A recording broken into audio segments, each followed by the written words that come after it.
नमस्ते। India news Haryana का digital platform देख रहे हैं आप। आपके साथ हूं मैं सोनल दहिया। यमुनानगर से अभी एक खबर सामने आई है जो आपके रोंगटे खड़े कर देगी, क्योंकि एक ही परिवार किस तरह से कुछ ही मिनटों में तबाह हो गया, ये खबर इस बात की बानगी है। दरअसल यमुनानगर में एक दंपति ने उनके बेटे के साथ संदिग्ध परिस्थितियों में जहर खा लिया है। पति पत्नी की मौत हो गई है, जबकि बच्चे का अस्पताल में इलाज इस वक्त चल रहा है। और जो शख्स है जिसने सुसाइड किया है, उसने एक 5 पेजेस का सुसाइड नोट भी लिखा है। उसमें उसने अपनी पत्नी को जिम्मेदार ठहराया है इस पूरी घटना के लिए। दरअसल हुआ क्या, वो सिलसिलेवार हम आपको बताते हैं। ये पूरी घटना जो है वो जोगिंदर नगर की बताई जा रही है। यमुनानगर का जोगिंदर नगर है, जहां पर वार्ड नंबर 16 की ये घटना है, जिसमें जो मृतक है उसकी पहचान अरविंद कुमार के रूप में हुई है, जिसकी उम्र 37 साल है। और जो पत्नी है उनकी सीमा, उसका नाम बताया जा रहा है, उसकी भी उम्र 37 साल है। और बेटे की पहचान 3 साल के कुणाल के रूप में हुई है, जिसकी उम्र महज 3 साल थी। बताया जा रहा है कि सीमा जो है वो घर से कुछ काम करने की बात कहकर निकली थी, और पीछे से जो अरविंद है और उसका बेटा जो 3 साल का बच्चा कुणाल है, उन्होंने जहर खा लिया। और उसके बाद अरविंद ने एक सुसाइड नोट भी छोड़ा, जिसमें उसने अपनी पत्नी को इसके लिए जिम्मेदार ठहराया।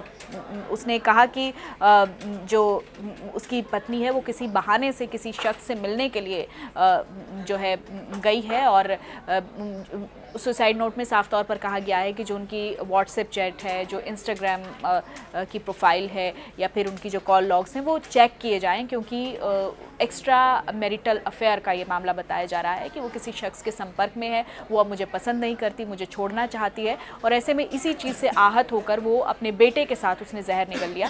लेकिन देखिए इसमें हुआ क्या कि उसके बाद जब जो बीवी है वो जब वापस लौटी है, तो उसके बाद जब उसने इस तरह की पूरी घटना अपने घर में देखी कि उसके पति ने भी जहर खा लिया है और बेटे ने भी जहर खा लिया है, उसके बाद जो महिला है वो वहाँ पर पहुँची और महिला ने भी जहर निगल लिया। वो घर गई और उसके बाद उसने जहर निगल लिया।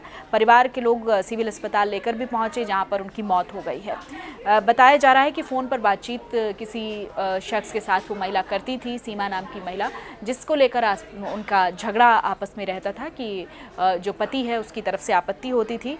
सुसाइड नोट में साफ तौर पर ये तमाम बातें कही गई हैं कि मेरी और मेरे बेटे की मौत का कारण मेरी घरवाली सीमा है।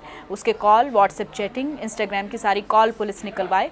और कुरुक्षेत्र में पत्नी ने उसकी शिकायत भी की थी, जिसका फैसला हो गया था। और उसकी पत्नी के पास एक युवक का फ़ोन आता है जो उसे अपनाना चाहता है। ये सुसाइड नोट में तमाम बातें उसकी तरफ से कही गई हैं। और इस केस की जो कार्रवाई है वो बहुत बारीकी से की जाए।